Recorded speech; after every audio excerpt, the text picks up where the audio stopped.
no capítulo 25 que nós vamos começar hoje, fala sobre os efeitos da oração. Mas já é um capítulo que nós, na verdade, vimos os efeitos da oração no capítulo anterior já de maneira muito clara. É que eles agora vão continuar nos mostrando qual é a consequência de um estado desse que a gente acaba num momento de concentração, de elevação. Eu quero que a gente sempre lembre disso. Quando a gente vai fazer uma oração, é uma busca de uma sintonia maior, né? A gente fala, vamos elevar os nossos pensamentos. Quer dizer, a gente tenta sair da vibração que a gente costuma estar no nosso dia a dia e ir para um estágio mais elevado. E isso é alcançado quando a gente faz a oração. O capítulo anterior mostrou muito claramente isso, né? A esmalha e a concentração deles fizeram com que descesse aqueles recursos que o André Luiz pôde visualizar. Antes ele não visualizava isso. Tanto é que foi surpreendente para ele. Mas o quanto que isso é real ficou claro no capítulo anterior. E o que eu acho que eu até me esqueci de relacionar com relação a esse último capítulo, e que vale a pena agora a gente tocar nesse assunto, porque assim, vocês viram que a Esmalha fez um pedido ao alto, o alto desceu recursos, esses recursos vieram para eles, para todos de maneira igual, e saiu deles aí de maneira compatível com o grau de elevação de cada um e atingiu aqueles que eram os necessitados, aqueles que eles estavam, para quem eles estavam orando. Então, nesse capítulo me deixa também muito claro o que é que acontece, por exemplo, no momento do passe. Porque no momento do passe nós estamos ali nos colocando em serviço da espiritualidade da casa, pedindo ao alto que nós possamos ser intermediários de levar esse recurso. E alguém está ali sentado na cadeira, receptivo. É um pouco diferente porque no caso do capítulo anterior, as pessoas estavam inconscientes praticamente. Então, mas mesmo assim receberam o auxílio. Agora, na questão do passe, então mostra para gente que, dependendo do grau de elevação daquela pessoa que está dando passe, ela consegue te ajudar muito, mas os recursos vêm do alto, vêm da espiritualidade da casa, vêm da providência divina, atravessa e chega. E se aquela pessoa está orando junto que vai receber o passe, quanto mais elevada também ela tiver, confiante e sintonizada, maior é esse intercâmbio desses recursos. Então, é, depois desse capítulo, eu toda vez que vou dar um passe, eu até meio que imagino isso. Esse fluxo, né, que vem de lá de cima e passa por nós e chega ali naquela pessoa que está recebendo o passe. Mas nós também temos que nos lembrar, isso não acontece somente nesse local do passe. Em qualquer oração. Qualquer pessoa, não precisa nem ser de alguma religião específica. Qualquer pedido ao alto encontra alguma sintonia, recebe algum recurso e isso é disponibilizado. Então, o capítulo anterior mostrou muito claro isso, como o que aconteceu e como aconteceu no ato da oração ali. Agora, o que vai falar nesse capítulo de hoje são os efeitos dessa oração. Então, o que aconteceu depois disso, daquele momento de oração e de concentração? E aí nós vamos começar agora partindo aqui desse início. As luzes da prece inundaram o vasto recinto. Então aquilo ficou iluminado, né? Tudo aquilo passou a ficar iluminado. Palpitava em tudo. Agora uma claridade serena, doce e radiante, muito diversa da luminosidade artificial. Então André Luiz, ele descreve que é até diferente da iluminação, né, artificial do local. Isso partia realmente dos, dos corpos, né, de cada uma daquelas almas que ali estavam e dessa providência que vinha de cima. Os flocos radiosos que partiam de nós multiplicavam-se no ar, como se obedecessem a misterioso processo de segmentação, e caíam sempre sobre os corpos inanimados e enrijecidos, dando a impressão de lhes penetrarem as células mais íntimas. Então, tudo aquilo, mostrando agora como que isso era parecia que ainda era potencializado, né? Se multiplicava e descia nos corpos daqueles que estavam ali dormindo, né? Nos corpos daqueles que estavam mergulhados naqueles pesadelos que a gente leu também há pouco tempo. Eu estava boquiaberto. Olha o André Luiz descrevendo que ele não estava se aguentando, né? Do tão maravilhado, do quão maravilhoso que era aquilo que ele estava presenciando. Não me fora permitido contemplar fenômenos dessa natureza em nosso lar. Então, olha o que ele está falando. Ele nunca tinha visto isso, nem no nosso lar. Mas ele explica o porquê também. E a gente já consegue entender um pouco, né? Aliás, ó, aqui o que ele fala na sequência, concluía ainda não recebera auxílio magnético às percepções, senão poucas horas antes da viagem. Então agora ele entendia. Ele nunca tinha visto isso, mas não quer dizer que no nosso lar isso não acontecia. Naqueles momentos de oração que ele presenciava todo fim de tarde, que toda a colônia, vocês se lembram que toda a colônia no nosso lar, no fim de tarde, faz essa oração coletiva, com a presença do governador, dos ministros e tudo mais. Mas não é que não existia isso, esse fenômeno. É que ele não tinha a percepção aguçada. Ele não tinha sido trabalhado para que aumentasse essa capacidade de presenciar, de visualizar isso. Então agora ele entendia o porquê que ele estava enxergando. A claridade crescia e estendia-se em espetáculo prodigioso. Agora, porém, abandonáramos a atitude de recolhimento destinada à concentração de nossas próprias forças e emissão de energias vibratórias. Então, o que ele está falando é assim: acabou o momento da oração, né? Agora, porém, abandonáramos a atitude de recolhimento destinada à concentração da emissão e à emissão dessas energias vibratórias. Então, no momento da oração, aquilo tudo aconteceu. Mas o que ele está relatando agora é o que aconteceu logo depois. Acabou a oração. Nossos corpos, todavia, continuavam envolvidos em vasto círculo irradiante. Então, já deixando muito claro para a gente que o benefício daquela oração, ou aquela maravilha que aconteceu, não é só naquele momento. Aquilo se perpetuou, mesmo que eles deixassem aquele padrão de concentração. Marco, posso só tirar uma dúvida? Porque quem fez a oração foi ela, Foi a aí- Ismália. Isso. mas o fato deles se concentrarem, porque desceu para todos, Desceu para todos. e Então, repartiu de acordo com o desenvolvimento de cada um, mas todos receberam. isso é algo, Lela, que inclusive deixou claro no capítulo anterior. Eu acho que a espiritualidade frisou isso para gente. Que quando existe uma oração coletiva, um ambiente de oração coletivo, os recursos vêm do alto de maneira igual. Então todos receberam a mesma dose. Não é porque eu sou mais elevado que eu recebi mais, mas deixou claro também que dali para frente o que a gente consegue emitir, aí sim depende da nossa elevação.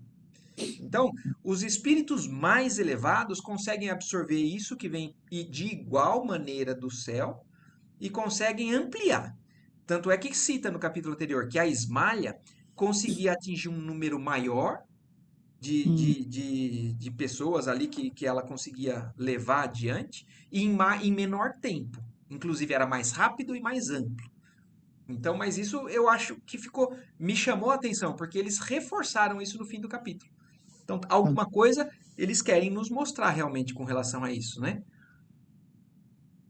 Prosseguindo, porém, mas outra coisa, Lela, com relação a isso que você perguntou, vocês se lembram que no começo dessa oração, eles foram orientados a mentalmente repetir o que a Ismalha estava falando. Então é para aumentar a concentração naquela prece, para que eles mergulhassem naquele tipo de fala, não dispersassem, né? Porque a gente às vezes acaba fazendo isso também, né? Quando alguém fazendo uma oração, às vezes a gente está em pensamento, ouve um pouco, desfoca um pouco. Não estou falando que isso é para todos, mas estou falando que isso às vezes acontece comigo. Então, nem sempre eu estou na mesma sintonia. E a orientação que eles recebem de ouvir as palavras e repetir mentalmente, eu acho que é talvez um recurso de concentração para que não aconteça esse dispersar. Prosseguindo, porém, o grande silêncio, notei que a luz da oração se fazia mais clara, mais penetrante. Comecei a ver, como no caso de Ana, a Ana foi aquela senhorinha que ele se concentrou e que ele viu o pesadelo dela, né? Daquele capítulo do pesadelo. Então ele viu que então aquela luz que surgiu, né? Que foi é, trabalhada nesse momento da oração, parece que estava cada vez mais clara e mais penetrante logo depois daquela oração. E aí ele começou a perceber que, como no caso da Ana, que todos aqueles esqueletos misérrimos apresentavam núcleos de sombra. Vocês se lembram que ele descreveu aquela sombra condensada que ele via na fronte da Ana, que era a energia mental dela, né? E foi onde ele começou a ver tudo aquilo que estava passando dentro do pensamento dela. Agora ele estava conseguindo visualizar esse campo, né, esses núcleos de sombra na frente de cada um daqueles que estavam deitados ali. Além das máscaras mortuárias, quer dizer, além daquele rosto com aspecto de morto, né? Todos tinham aquela nuvem ao redor, né? Os núcleos de sombra. Núcleos que se mostravam dentro de formas variadíssimas, quer dizer, cada um tinha particularidades com relação à densidade, ao tamanho, talvez era variado, não era tudo igual. Então, cada um com o seu caso específico de pesadelo ou de problemas que lidavam ali depois do desencarne. E aí ele ainda segue descrevendo: as bolhas luminosas caíam incessantemente, mas agora, como se fossem dirigidas por uma vontade inteligente, concentravam-se quase todas sobre as frontes imóveis. Então, olha isso, né? Além daquilo tá chegando a essas pessoas ali, os necessitados dessa oração, que eram o motivo da oração. Olha o que ele fala, né? Parece que aquelas bolhas elas obedeciam a uma vontade inteligente. Quer dizer, não era aleatoriamente que aquilo estava caindo ali. Aquilo ia direto nessa sombra, naquela energia mental que o benefício da oração chegava. Então pude observar inaudito e inconcebível para mim. O inaudito e inconcebível para mim. Quer dizer, ele começou a ver algo que ele nunca imaginou.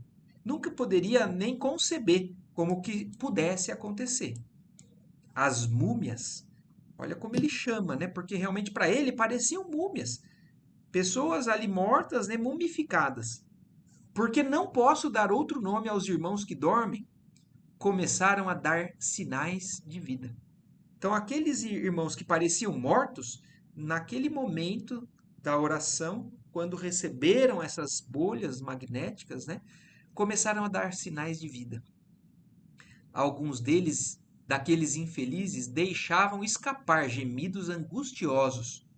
Outros falavam em voz alta, dando conta dos pesadelos que os atormentavam, como sonâmbulos prestes a despertar.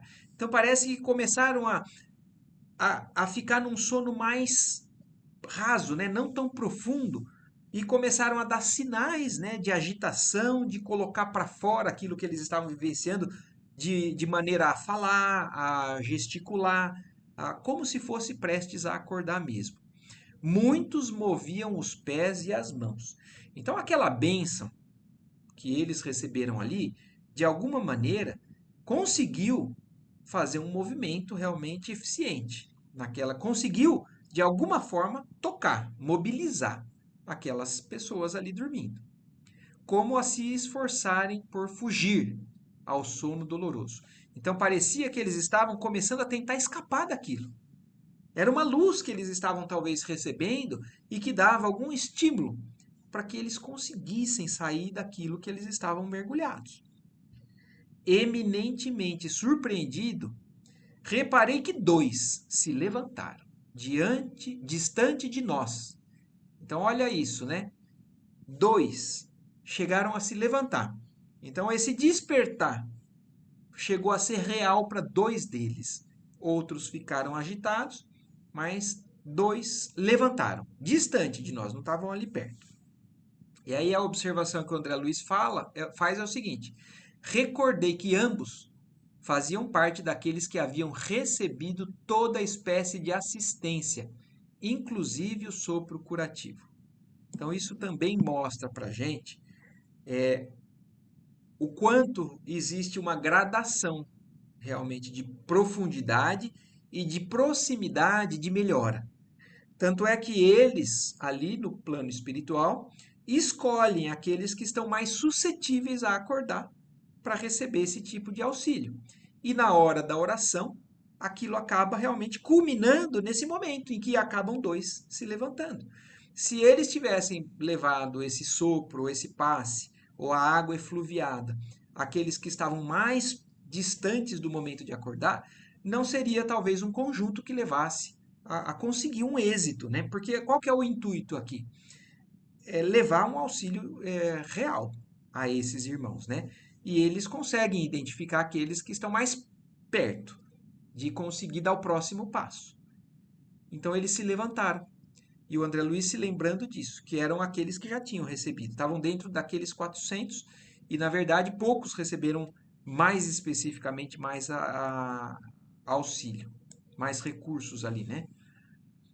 Olharam-nos de longe, como loucos que acordassem de súbito, e dispararam a correr, espavoridos, não obstante a impressão de cadáveres ambulantes que nos causava. Então, olha isso, né? O André Luiz falando que pareciam como mortos, né? Zumbis que acordaram, olharam inclusive assustados, viram eles, né? E saíram correndo como loucos, como estivessem também espantados e amedrontados com aquilo que eles estavam presenciando. E admirado, verifiquei que ninguém esboçou a menor disposição de segui-los. O que ele está falando aqui? Que ele ficou surpreso que, apesar de dois terem acordado e saído correndo, ninguém fez nenhum gesto de tentar ir auxiliar eles. E isso chamou a atenção dele, porque talvez possa ter passado pela cabeça dele, como na nossa está passando, né? Bom, se o intuito é ajudar a acordar, é levar algum tipo de auxílio. Se dois acordaram, vamos socorrer, vamos chegar a dar esse auxílio mais de perto, né? Mas não, ninguém fez isso. E quando me propunha instintivamente a fazê-lo, Alfredo deteve-me, exclamando. Quer dizer, não é por falta de atenção, é porque existe um motivo. Existe a maneira adequada de se levar o auxílio. E o Alfredo ali vai agora instruir ao André Luiz o porquê que ele não deve fazer isso daí. Porque ele não foi por maldade, mas instintivamente ele reagiu a tentar ir acudir esses dois que estavam correndo ali sem rumo, né, e apavorados. Não se preocupe. Eles seriam amargamente surpreendidos se fossem notificados agora de sua permanência longa entre verdadeiras múmias. Quer dizer, qualquer esclarecimento nesse momento não vai ser benéfico. Eles ficariam muito amargurados, né, ou amargamente surpreendidos com isso, com o que poderia ser dito para eles. Acreditam sonhar, e é melhor assim. Não poderão fugir às nossas fortificações e voltarão a pedir socorro noutras dependências. Então, o Alfredo está tranquilizando o André Luiz, dizendo assim: primeiro, porque se você tentar, não vai ser legal, não vai surtir efeito positivo. E segundo, eles não vão conseguir ir muito longe, porque não vão conseguir sair dos muros ali daquele local. E eles vão conseguir chegar por conta própria, deixe que eles cheguem por conta própria, e vão encontrar outras dependências, né? Olha, voltarão a pedir socorro noutras dependências, a que serão recolhidos para adequado tratamento. Então, eles vão receber o tratamento, não vão ser desamparados, mas deixa que eles encontrem por si só, porque daí não vai chocar. Eles não vão ter um choque que possa ser prejudicial. Continuamos silenciosos mais alguns minutos.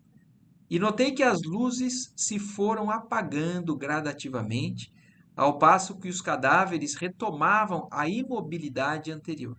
Então, depois daquele momento, as coisas foram se acalmando novamente, aqueles que ficaram agitados, se mexendo, falando, voltaram a uma certa tranquilidade, imobilidade, e as luzes naturalmente foram se apagando de novo.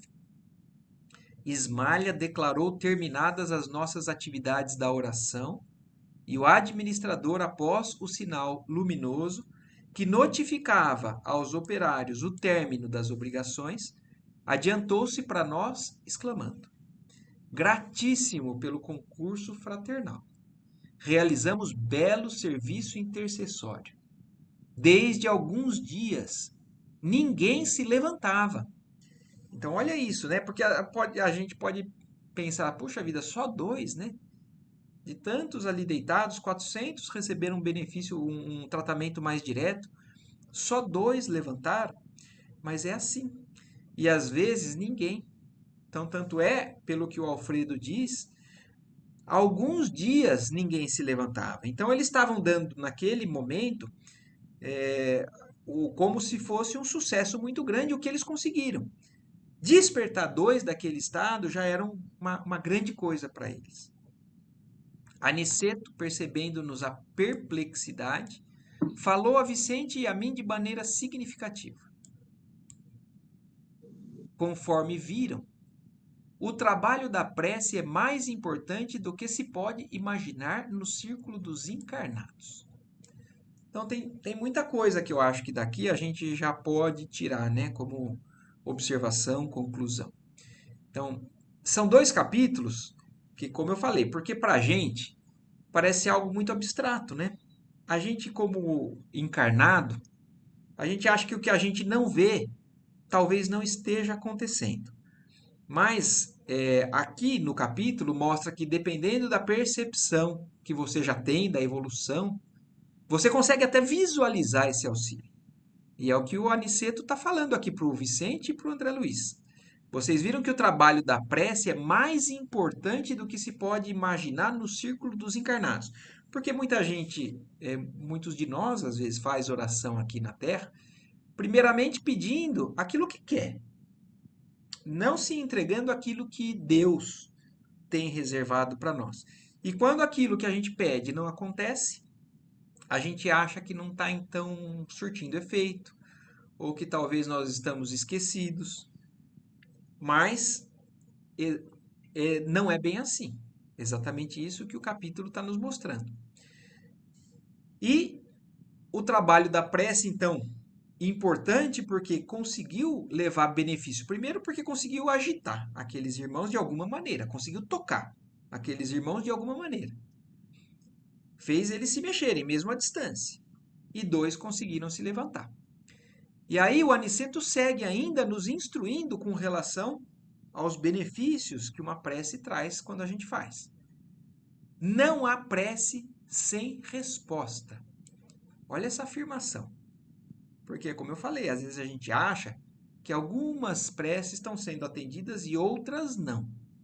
Talvez não da maneira que a gente entenda, não da maneira que a gente queira, mas não há prece sem resposta. Isso é uma afirmação do Aniceto. E a oração, filha do amor. Olha isso, a oração é uma filha do sentimento do amor. Não é apenas súplica, é comunhão entre o Criador e a criatura. Então não é só um pedido, é um intercâmbio de um material que a gente não vê, mas que está acontecendo. É comunhão entre o Criador e a criatura, constituindo assim o mais poderoso influxo magnético que conhecemos. Olha isso, o mais poderoso influxo magnético que conhecemos. A oração como algo de uma potência, de uma energia maior do que todas as outras energias que a física talvez conheça. Porque ele não está desprezando aqui, o Aniceto, essa força magnética das outras forças magnéticas que a gente conhece aqui no plano encarnado. Mas existindo outras e colocando a oração como o mais poderoso de todas essas forças magnéticas. Acresce notar, porém, já que comentamos o assunto, que a rogativa maléfica conta igualmente com enorme potencial de influenciação. Então, olha o que ele também está acrescentando aqui. Primeiro, ele falou categoricamente: não existe oração sem resposta. É uma comunhão com o alto, é uma sintonia que a gente traz o que a gente está. Se a gente está se elevando, a gente está conseguindo o recurso que vem do alto. Mas agora ele deixa claro que se a rogativa é maléfica, se a rogativa é cheia de rancor, é cheia de desespero, é cheia de algum tipo de sentimento que é de vibrações negativas, ele também consegue atingir potenciais de influenciação sobre nós e até sobre outras pessoas. Toda vez que o espírito se coloca nessa atitude mental, estabelece um laço de correspondência entre ele e o além. Então, o nosso pensamento tem um poder, uma força muito maior do que o que a gente imagina. Só que o que agora está muito claro e nós temos que ter consciência disso. Esse pensamento ele pode ir para cima ou para baixo. Se a gente elevar o nosso padrão, pedir em postura humilde, de submissão, de entrega, muitas vezes, né? A uma sabedoria que é divina, que é bondade e justiça acima de tudo, nós recebemos esses recursos do alto. Mas, dependendo do padrão da nossa energia mental, nós vamos encontrar uma correspondência na sintonia em outras regiões. Então, agora aqui ele complementa o que ele está começando a nos explicar, dizendo assim, ó, se a oração traduz atividade no bem divino, venha de onde vier, encaminhar-se-á para o além em sentido vertical. Quer dizer, se a oração traduz uma atividade no bem divino, ela pode vir de onde vier, pode vir dos piores locais aqui da Terra. Pode vir não precisa ser de uma igreja, não precisa ser de um centro espírita. Ela pode vir de uma prisão, ela pode vir de um local de desespero, pode vir da situação mais caótica que a gente possa se encontrar aqui. Mas se ela traduzir uma atividade do bem, uma busca desses recursos do alto, ela vai caminhar no sentido vertical, como ele fala. Ela sobe. Ela alcança esses recursos que nós vimos que descem. Descem recursos e chegam até nós. Buscando as bênçãos da vida superior. Cumprindo-nos advertir que os maus respondem aos maus nos planos inferiores. Então, advertindo que se a oração está sintonizada de maneira equilibrada, de maneira ruim, né? De maneira maléfica, ela vai encontrar aqueles que também correspondem a isso, entrelaçando-se mentalmente uns com os outros. Então, não quer dizer que então em oração eu só consigo uma resposta de Deus, da divindade ou da espiritualidade superior. Às vezes, numa oração mal equilibrada, né? Não bem sintonizada, eu encontro resposta, mas resposta de vibrações que vêm das faixas mais baixas do umbral. É razoável, porém, destacar que toda prece impessoal dirigida às forças supremas do bem, delas recebe resposta imediata em nome de Deus. Toda prece impessoal, olha isso, né? Como tudo acaba convergindo para a mesma coisa. O egoísmo costuma sintonizar com zonas mais baixas. O que é impessoal, o que é coletivo, o que visa o bem-estar de todos, alcança esses recursos que vêm mais do alto. Sobre os que oram nessas tarefas benditas, fluem das esferas mais altas os elementos força que vitalizam nosso mundo interior, edificando-nos as esperanças divinas e se exteriorizam em seguida contagiados de nosso magnetismo pessoal, no intenso desejo de servir com o Senhor. Aqui está mais uma vez, olha como eles estão reforçando essa ideia.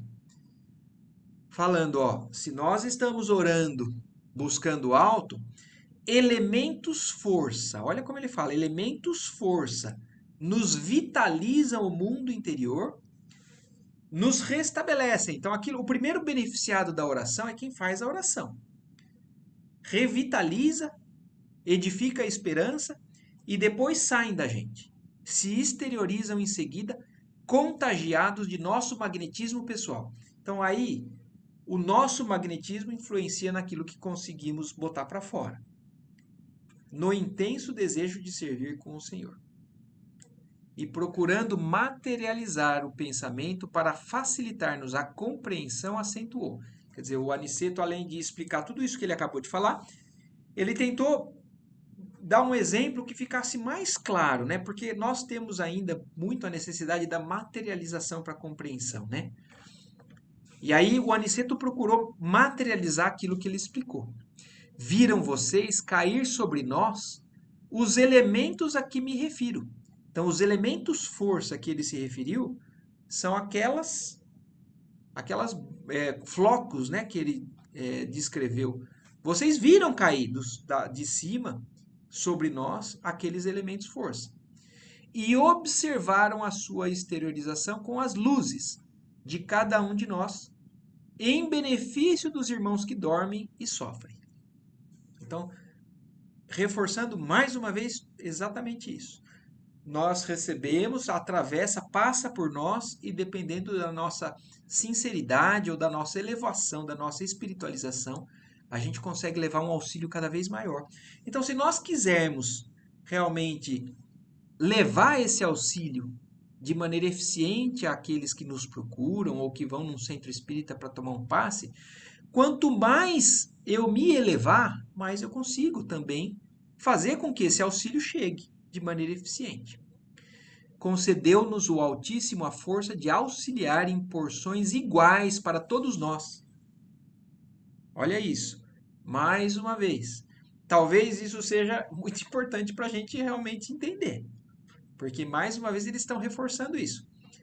Concedeu-nos o Altíssimo a força de auxiliar em porções iguais para todos, mas nós a espalhamos de acordo com a nossa possibilidade e coloração individuais. Então, quanto mais eu me elevar, mais benefício eu vou também conseguir disseminar. Ismalha, cujos sentimentos são mais amplos e universalistas que os nossos, pôde receber com mais clareza o auxílio divino e distribuí-lo com mais abundância e eficiência. Então, ela conseguiu ser mais abundante e mais eficiente, porque ela tem esses sentimentos mais amplos, então o sentimento dela é muito mais amplo e muito mais universalista. Não é preocupado com o exclusivismo ou só para ela ou só para os mais próximos dela. Ela já consegue vibrar de uma maneira a encarar todos como a sua irmandade, né? E aí por isso ela consegue mais abundância e mais eficiência naquilo que ela está fazendo. Temos aqui uma profunda lição.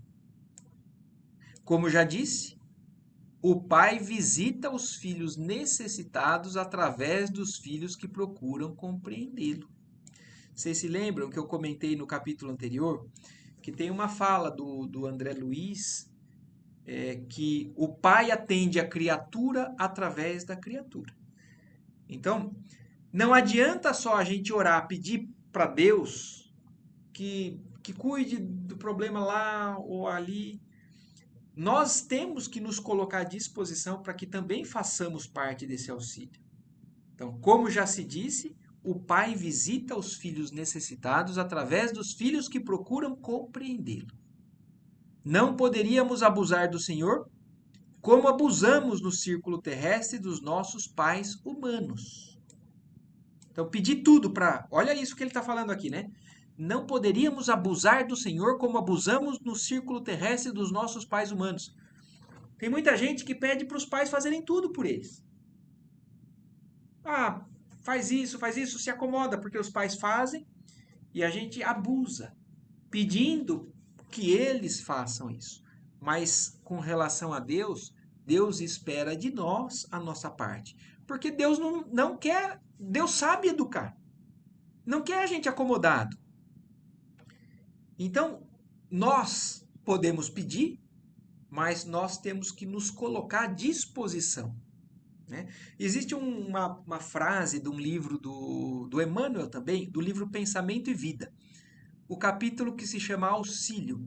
Tem um parágrafo que me chamou muita atenção quando eu li, que fala assim, ó, a providência divina, eu não vou saber com as palavras certinhas, mas fala assim, ó, a providência divina, ela é uma, uma fonte de energia inesgotável que jorra do alto, mas que está esperando os canais de distribuição que façam com que esse auxílio chegue aos outros.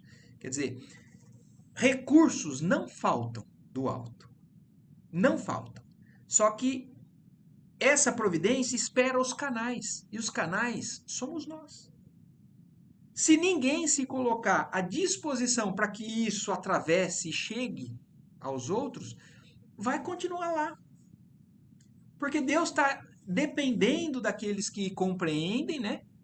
Através dos filhos que procuram compreendê-lo e colocar isso em prática.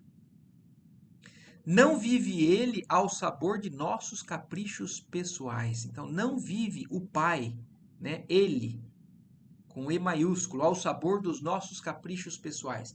Então, aqueles que pedem para os pais terrestres, ah, faz isso, faz aquilo, e o Pai faz, com Deus não é assim.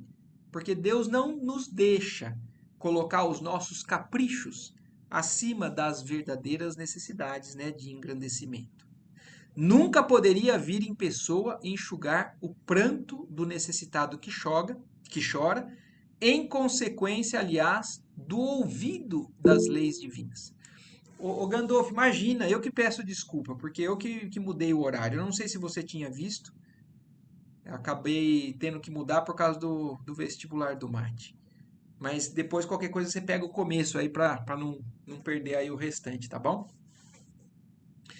Então, falando aqui, Deus nunca poderia vir em pessoa enxugar o pranto do necessitado que chora, em consequência, aliás, do ouvido das leis divinas, né? Do esquecimento das leis divinas, das divinas leis. Compete ao necessitado caminhar ao reencontro dele. Então, o que está falando aqui nessa frase é o que a gente vê muitas vezes durante o evangelho inteiro. Jesus pede que aqueles que precisam se movimentem na direção dele. Jesus e Deus não espera que ninguém receba um benefício sem um esforço próprio da criatura, porque nós temos participação na nossa salvação, no nosso erguimento, na nossa evolução. Não é algo que vem somente da parte de cima, porque muita gente acha que é assim, que eu não preciso fazer nada, é só eu pedir a Deus que ele vai me dar. É só eu falar que eu sou cristão, que eu sou devoto e que eu vou estar com tudo resolvido. Que quando eu desencarnar, eu não preciso fazer nenhum movimento pessoal para lidar com as minhas imperfeições, para poder trabalhar com as minhas sombras, vencer, né, o bom combate. O bom combate é uma luta pessoal que cada um de nós trava para conseguir subir. Então Deus não traz ninguém lá para cima. Ele espera que cada um de nós se movimente. Então, ó, compete ao necessitado caminhar ao reencontro dele. Olha isso, ele ainda fala reencontro. Porque nós já estivemos, nós fomos criados de certa maneira que nós estávamos nessas leis divinas. Mas por egoísmo, por orgulho, por ignorância, muitas vezes nós escolhemos os caminhos errados e nos afastamos. É a parábola do filho pródigo. É aquele filho que tem tudo no reino, na casa do seu pai, mas que resolve questionar. Fala, não, eu acho que não é aqui, não é desse jeito. Eu vou fazer a minha vida do meu jeito. Se afasta e aí com isso não encontra o que tem na casa do pai e resolve voltar para casa. Então compete ao necessitado, ao filho que resolveu se rebelar contra as divinas leis, mas chega um momento que não tem mais como se sustentar ali fora e resolve voltar. E aí o reencontro, porque nós não fomos criados longe de Deus, nós fazemos parte de Deus. Nós é que nos distanciamos de Deus. O Senhor, todavia, atende sempre a todos os homens de boa vontade, por intermédio dos homens bons, que se edificam na casa divina. Então, mais uma vez, voltando àquele conceito que falou, Deus atende a criatura através da criatura.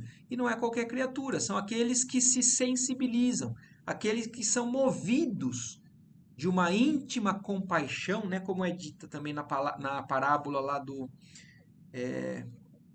irmão samaritano, né, do bom samaritano. Aquele bom samaritano foi movido de íntima compaixão e resolveu ajudar.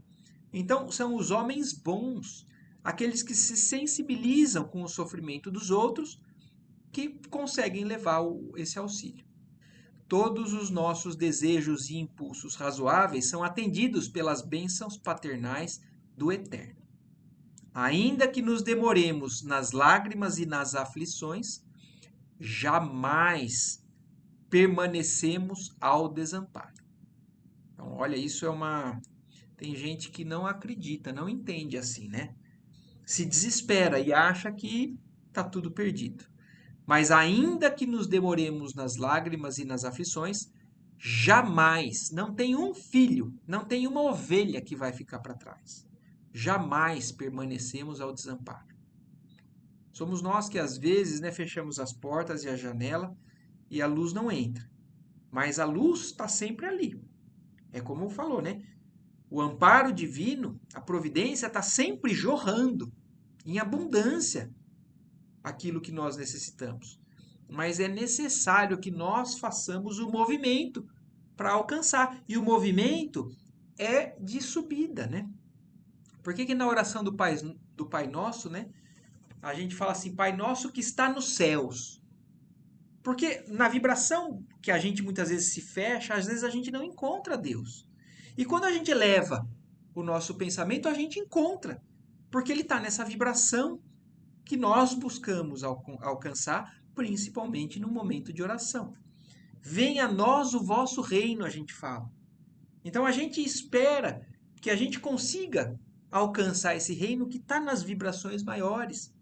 Então nós precisamos fazer esse movimento, esse esforço para subir, senão a gente continua ali embaixo. E ainda achando que não estamos sendo amparados. Apenas devemos salientar que as respostas de Deus vão sendo maiores e mais diretas à medida que se intensifique o nosso merecimento, competindo-nos reconhecer que, para semelhantes respostas, são utilizados todos quantos trazem consigo a luz da bondade ou já possuem mérito e confiança para auxiliar em nome de Deus. Então, quando a gente não enxerga esse auxílio chegando, é porque nós não estamos nos mobilizando e talvez porque ainda não temos o merecimento, o mérito, né? Porque a gente faz muita coisa errada e já quer receber as bênçãos. A gente não planta e quer colher fruto. Aliás, a gente planta espinho e quer colher fruto. Então, se eu não me movimentar para plantar o bem, para cultivar o bem, eu não vou conseguir ainda colher esse fruto que eu estou esperando. Então, tudo é um processo de esforço e de merecimento.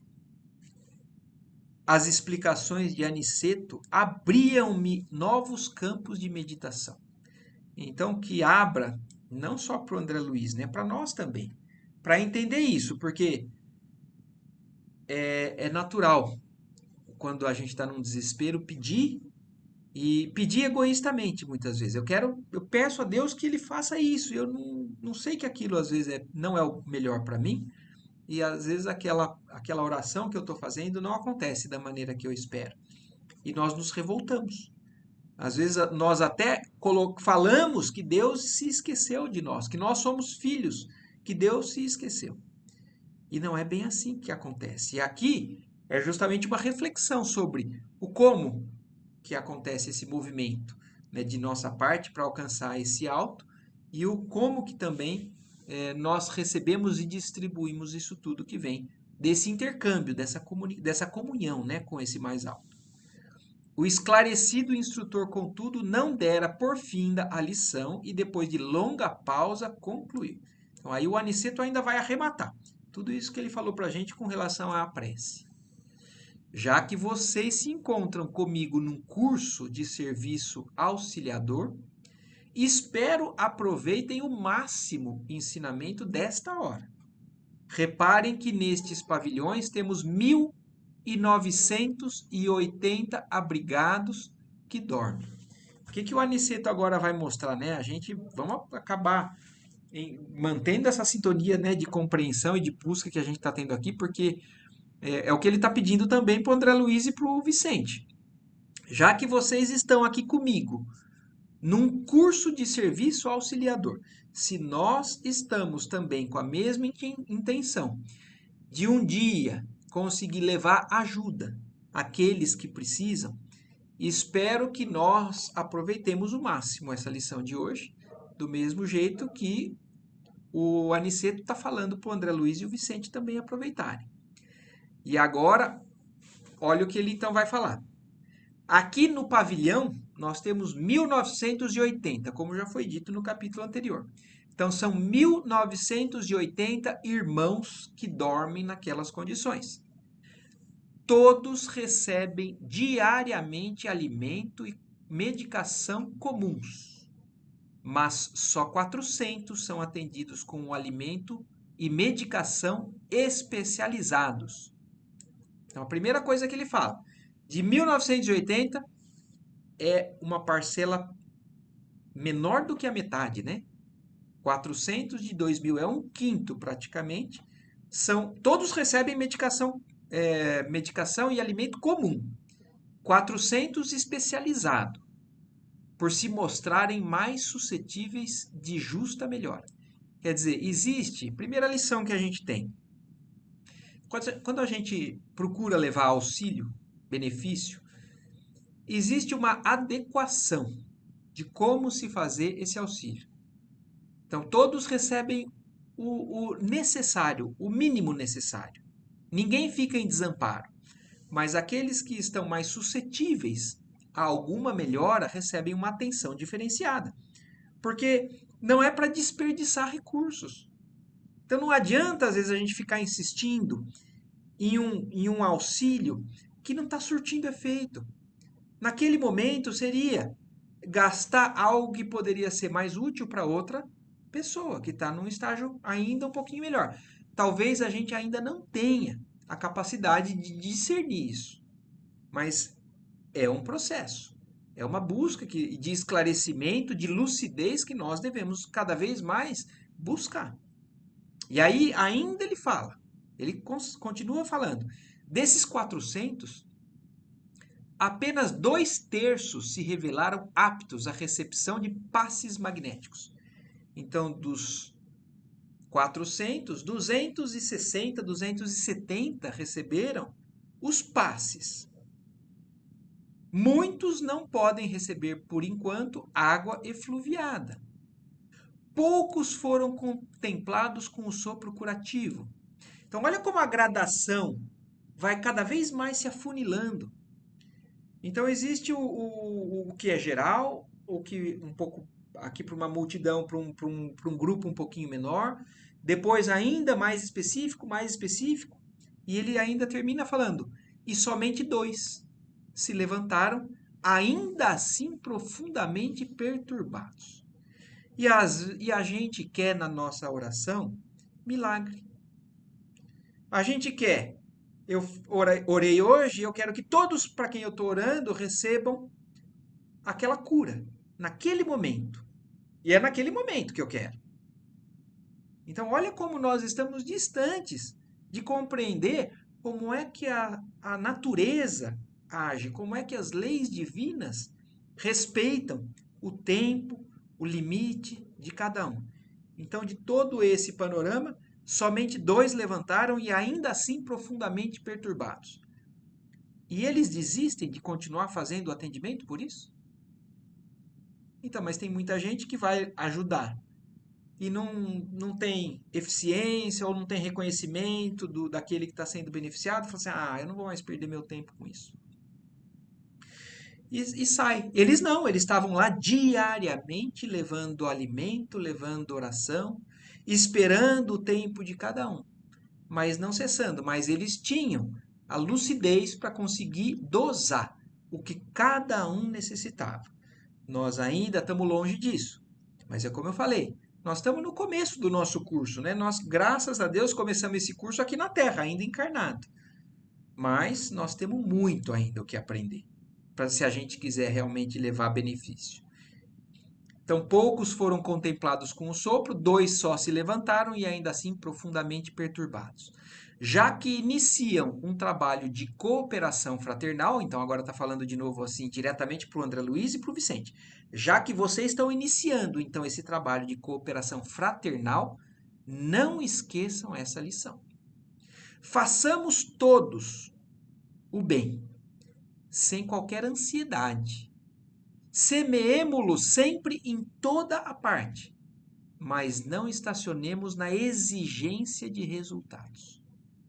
Então, olha, isso daqui é uma lição que a gente tem que, mais uma vez, né, ficar digerindo, ficar entendendo, porque a gente muitas vezes quer resultado ou reconhecimento. Então, façamos o bem em toda parte, sem ansiedade, mas não estacionemos na exigência de resultados. O lavrador pode espalhar as sementes à vontade e onde quer que esteja, mas precisa reconhecer que a germinação, o crescimento e o resultado pertencem a Deus. Então nós temos que fazer a nossa parte. Nós temos que nos colocar à disposição para fazer tudo isso. Mas não somos nós quem vamos fazer essa germinação, esse crescimento, esse resultado, esse milagre que muitas vezes nós esperamos. Porque o milagre da vida não somos nós quem fazemos. Foi Deus quem deu a cada um de nós esse milagre da vida. Então nós temos que entender isso, sem ansiedade, não desistir, nunca parar, mas constantemente fazermos a nossa parte sem aquela expectativa de que tudo deveria acontecer da maneira que eu espero. Isso vai acontecer, porque Deus não vai deixar ninguém para trás, como falou ali, mas é no tempo de cada um. É num tempo que não envolve o nosso imediatismo, porque na natureza as coisas não acontecem de maneira imediata. É um processo gradativo, lento, de esforço e determinação de cada um. E aí termina assim. Então, esse 25º capítulo, né, dos mensageiros. E aí? Observações, dúvidas, comentários? Ô Marco, é que nem, por exemplo, num hospital. Tem vários doentes lá com a mesma doença e estão recebendo o mesmo tratamento. Alguns absorvem bem, outros não. É o mesmo caso. Sim. E alguns recebem tratamento especializado, algumas coisas. Todos recebem o básico, né? Mas alguns tratamentos mais específicos para determinados. E cada um tem o tempo de melhora que não depende disso, né? Sim. O que Depende manda mais é a fé. A fé raciocinada, você consegue o que pede, porque Deus está sempre doando para nós todos. Sim, mas no tempo que tem que acontecer as coisas, né, mãe? Não basta a gente ter fé. E mesmo que a gente esteja muito bem, é isso que fala na lição. Nós temos que aprender a respeitar o limite e o tempo de cada um e não desistir de continuar levando esse auxílio, né? Sim. Eu acho que é o mais importante, apesar das coisas não acontecerem como a gente gostaria. Por que que No exemplo que seu pai deu, não é porque o doente não está reagindo rapidamente que o médico vai deixar de tratar, né? Exatamente. Todo dia eles Exatamente. voltavam a fazer oração. Quer dizer, todo dia se dando medicamento. E tem o lado forte do quanto a gente faz, né? De onde a gente está. E se a gente fizer o paralelo com tudo que está acontecendo do Covid, como o Covid impacta muito diferente cada um, devido ao cuidado e o estado de saúde, como essa pessoa cuida da vida dela e se trata. Tem muita relação, a gente nunca sabe qual vai ser o efeito, mas Exatamente. A gente não sabe como que cada um vai reagir ao Covid, apesar de terem algumas situações que a gente sabe que são mais propensas a problemas maiores ou não, existem o extremo oposto, né? São pessoas jovens, às vezes saudáveis, e que reagem de maneira totalmente diferente ao Covid. Mas isso tem algo a ver com o que a gente não enxerga, talvez mesmo, né? Com essa energia, com esse merecimento, com muito que está além da nossa visão materialista de interpretar todo esse problema, né? Que a gente está aprendendo ainda com o Covid, né? Com tudo isso. a gente recebe o que a gente merece e a gente dá o que tem, né? Exatamente. Exatamente. Nós temos sempre que ficar ligados com as nossas orações e sempre ligados a Deus. O resto a gente toca o barco. E confie em Deus, que Deus faz sempre a parte dele. É isso aí. Bom, boa noite Certo. então para vocês. Muito obrigada. Boa noite, eu que agradeço mais uma vez a todos. Um bom fim de domingo. Noite a Boa todos. noite para Boa todos, noite. gente. Boa noite, Gente, Adolfo. boa noite.